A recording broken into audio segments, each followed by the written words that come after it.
کئی دفعہ میں نے دیکھا ہے شریف آدمی مجبور ہوتا ہے، وہ کیا کر سکتا ہے؟ شریف جو ہوا، شر اور شریف ان کا مقابلہ نہیں ہوتا، ایک چیز ہے ہی شر، تو شریف اس کا مقابلہ کیسے کرے گا؟ بلکہ شریف آدمی تو کئی دفعہ ویسے ہی بچتا ہے، کہتا ہے یار مطلب کسی طریقے جان چھڑائیں، یہ شر ہے اور میں باوضو رہنے والا آدمی ہوں، میں گند میں کیسے ہاتھ ڈالوں گا؟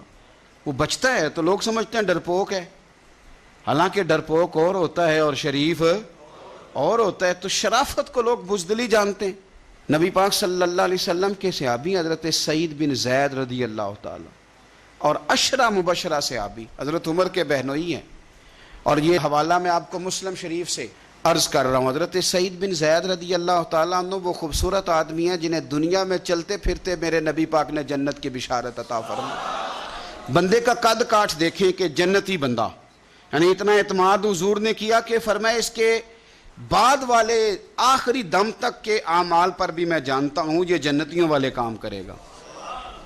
اتنا بڑا آدمی، لیکن ایک عورت نے آ کے جھگڑا شروع کر دیا، اروا اس عورت کا نام تھا۔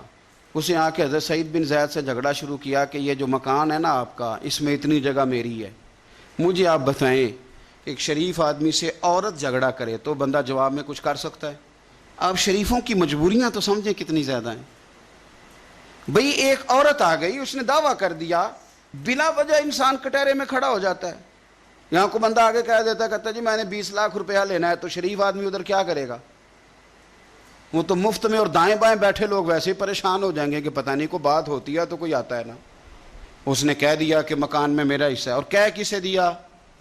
اسے جن کے اعمال کے صحیح ہونے کی گواہی مدینے والے رسول نے عطا فرمائی۔ اس نے کہا جناب یہ مکان میں میرا حصہ ہے۔ اب حضرت سعید بن زید رضی اللہ تعالیٰ عنہ فرمانے لگے یہ زمین اسی کو دے دو، ختم ہو گئی بات۔ شریف آدمی کیسے جھگڑا کرے؟ اب میں آپ کو ایک بات بتاؤں، اگر اس طرح بھی بندہ کر دے تو باتیں پھر بھی ہوتی ہیں۔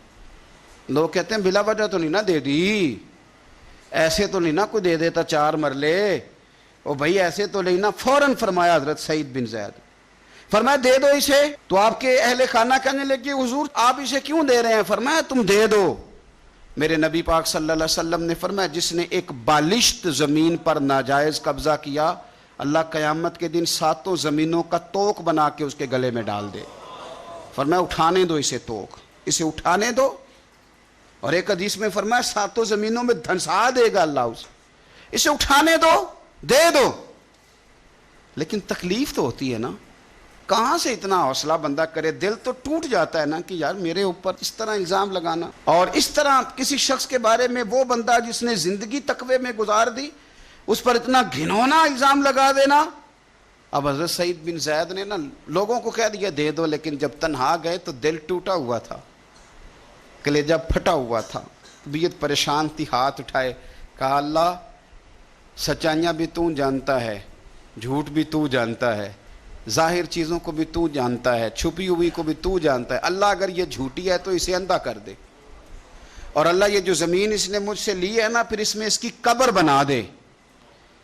بعض شارحین نے لکھا ہے کہ حضرت سعید بن زید تو پہلے وصال کر گئے، لیکن وہ عورت زمین تو لے لی، گھر میں رہتی تھی پر اندھی ہو کے رہتی تھی، ڈھونڈتی پھرتی تھی، دائیں بائیں جاتی تھی۔ تو لوگ اسے کہتے تھے کیا بنا؟ کہنے لگے کچھ نہ پوچھو، مجھے سعید بن زید کی دعا لگ گئی ہے، مجھے لگ گئی دعا۔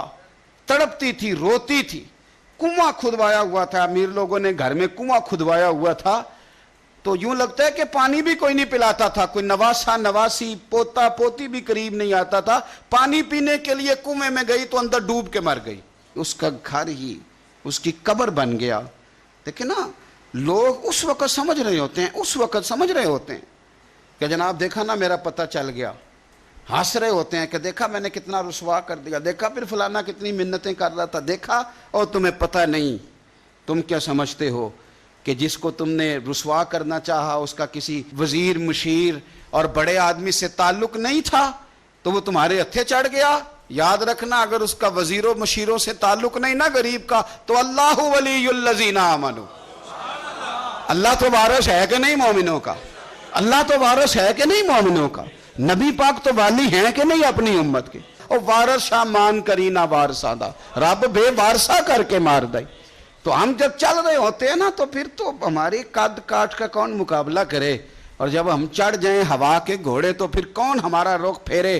لیکن یاد رکھنا ایک عدل کرنے والی ذات ہے، جب لگامیں کھینچتی ہے تو پھر لوگوں کو کوئی چارہ، اپنی زندگی کے اندر کبھی بھی کوئی کام ایسا نہ کریں، کبھی بھی۔